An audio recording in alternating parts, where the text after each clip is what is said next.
অ মা কি কৰি আছানো তুমি তাত বহি? কিবা কৰি আছো চোৱা দেখা কি কৰি আছো।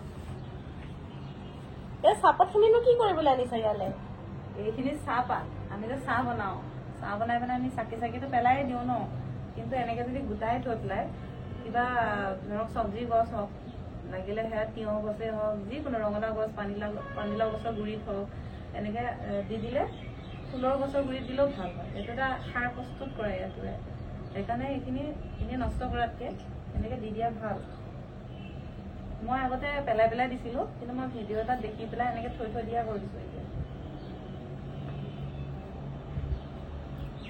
আৰু দেখি আছো কিবা শাক পাচলিবিলাক যে আমি কাটো, চব্জি কাটো, সেইবিলাক চব্জিৰ বাকলি চাকলিখিনি গোটাই পেলাই তাৰেও সাৰ প্ৰস্তুত কৰি তাৰ পানীখিনিও দিব পাৰি।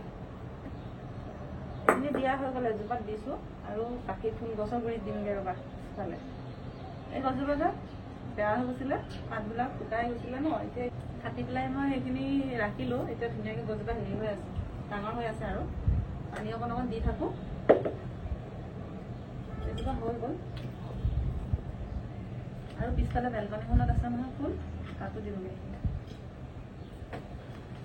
গছৰ গুৰিজোপা অলপমান খান্দি লৈছো, খান্দি পেলাই এনেকে চাহপাতখিনি এনেকে দি দিছো। আহা আমি এজোপা গছৰ গুৰিত দিম এতিয়া ৰবা।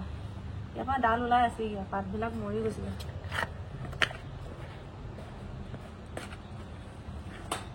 কেতিয়াবা ফুলৰ টাববিলাক খুচৰি দিব লাগে, যদি মাটিবিলাক টান হৈ থাকে গছজোপা ডাঙৰ হ'ব দিগদাৰ হয় সিহঁতৰ।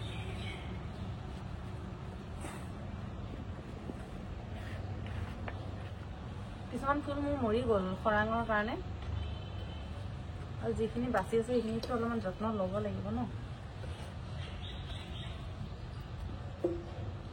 হৈ গ'ল এজোপা।